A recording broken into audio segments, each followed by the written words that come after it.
Hello बच्चों, चलिए आज हम लोग यहाँ आए हैं क्योंकि कोरोना वायरस का पूरा फैला हुआ है चारों ओर और हम सभी को घर में अपना सुरक्षित रहना है, लेकिन अपनी पढ़ाई को भी जारी रखनी है ना।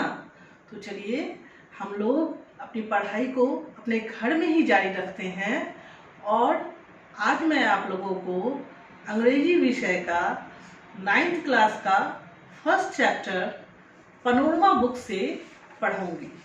ठीक है, ये है पैनोरमा और क्लास 9th का फर्स्ट चैप्टर हम लोग आज करेंगे। चलिए आप सभी लोग तैयार हैं? तो चलिए हम लोग शुरू करते हैं।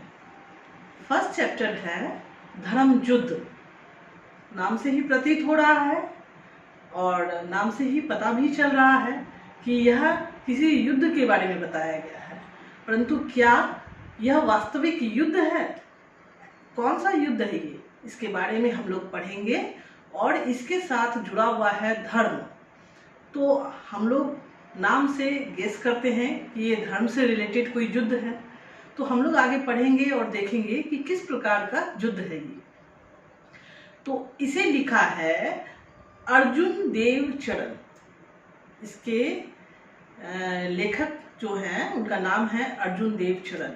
तो मैं सबसे पहले लेखक के बारे में कुछ बताना चाहूँगी कि ये अर्जुन देव चरण कौन है। Who is Arjun Dev Charan? So we will start the chapter Dharm Yuddh. Okay, और हम लोग अर्जुन देव चरण के बारे में जानेंगे जिन्होंने इस नाटक को लिखा है। अर्जुन देव चरण, a teacher by profession, is basically a poet. Arjun Dev चरण जो कि पेशे से एक शिक्षक हैं, लेकिन मौलिक रूप से मूल रूप से यह एक कवि हैं। He is a poet. His plays appear like an extension of his poetry. इनके जो नाटक है, हाँ, वो लगता है जैसे कि हम लोग कविता पाठ कर रहे हैं। वो लघु रूप है और बिल्कुल कविता के रूप में प्रतीत होता है। The poet in him shows through his short, crisp and pithy lines and the song of the chorus in his plays. जो उनके अंदर जो कवि छुपा हुआ है वो उनके नाटक में भी निकल कर बाहर आता है और वो छोटी छोटी पंक्तियां लिखते हैं, परंतु बिल्कुल स्पष्ट और बहुत ही सार गर्भित पंक्तियां उनके नाटक में देखने को मिलेगी।